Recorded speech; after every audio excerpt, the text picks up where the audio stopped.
What's up, guys? Okay, so this video is going to be somewhat of a continuation of the last video that I did. The last video I did had to do with symbols that I had received.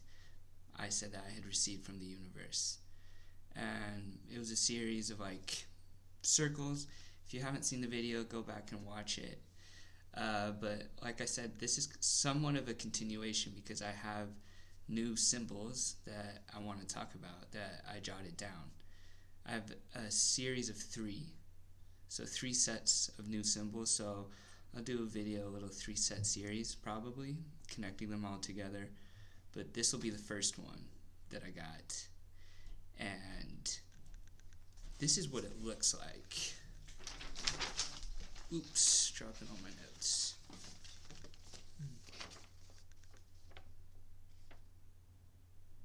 Ta-da! So,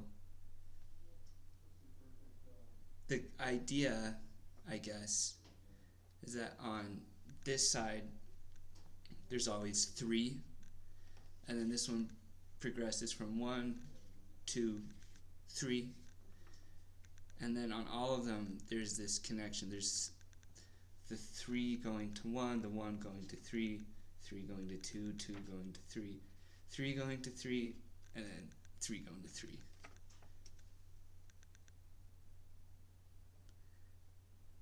It's cool. I've talked about it with a few people, and everybody kind of had almost like a intuitive response to what it could have meant, and it all aligned somewhat together, which I thought was really cool. This was like when I very first got it. This is what I wrote it down on this corner up here, and then notes. That's kind of how it goes for me. I'll write it down kind of small, and then I get a lot of ideas about the notes. The way I would describe it is, it's like I feel like there's this idea that I'm trying to express or articulate, and there's 10 different scenarios in my head. Be relationships with other people. Sometimes it's patterns, sometimes it's past memories. It's all these different things, but they kind of symbolize one thing that I'm trying to express, if that makes sense. And then intuitively I write down what the symbol looks like to me. Anyway, so what I wanted to do is kind of read through some of the notes that I had, kind of my initial response to it, and talk about what I wrote. So I wrote down about the symbols in the corner. One explanation is the willingness of the individual to engage with the stream of consciousness. The high stream of consciousness causes the trauma resistance to be, in a sense, exposed. Okay, so on the symbols, on one column there's always 3. And so what I was saying is, I think that's I call it the higher stream of consciousness. And when the higher stream of consciousness first makes contact with the individual, higher stream of consciousness you could also call inner being, higher self, future self. For me, all of that makes sense and is all the same thing.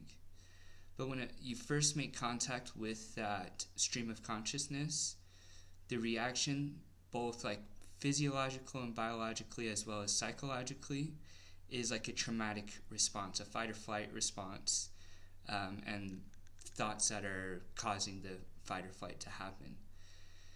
And I used to be really concerned about what the trauma was, but now my view on it is that it actually has nothing really to do with anything that happened in your past. It has to do with you being ready to express the stream of consciousness. So in a way, it's the very first step of, you could call it an initiation. Okay, let's keep going. Once beliefs, which is directly correlated to the neurological and physiological wiring, as well as input and output of the nervous system, are changed so they are in alignment with the stream of consciousness, the individual is now in a psychic relationship with the stream and no longer traumatic. Throat's getting all dry.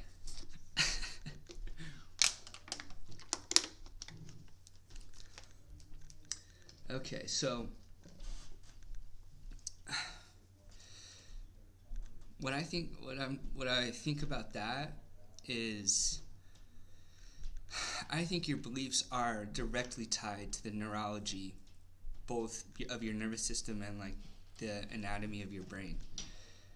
And so once you have these, well, we'll say like traumatic experiences, you begin to realize that your beliefs are causing this whole process to occur inside of you. And now you have a different relationship with it because you're changing your beliefs.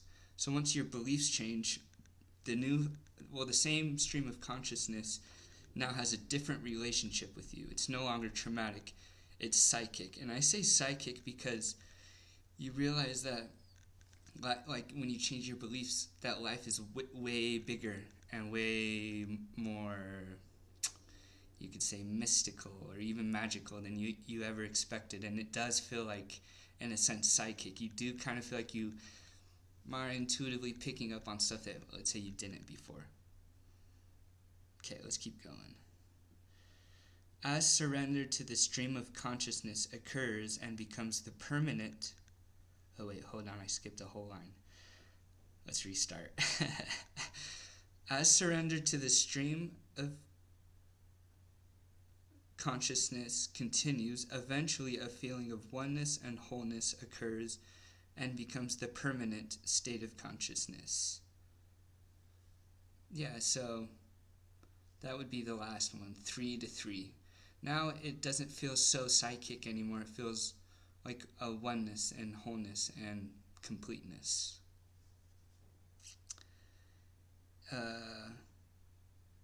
Getting caught in a cycle of trauma or feeling the negative effects of the trauma have nothing to do with the individual. The experience of the traumatic events is the beginning of your initiation with your inner being, highest self, or future self. You are being initiated or prepared to express the stream of consciousness. Pretty cool. Yeah. I have more notes, but I think that's pretty good for now. So that's the first set. There's 2 more. And yeah, I'm excited to do that. Also, if you have any thoughts about what I was talking about, or if you felt like I missed something, or there's something that you wish I would have said, throw that down in the comments. I love to talk to people in the comments. Also, give it a likey and a subscribey. And yeah, peace.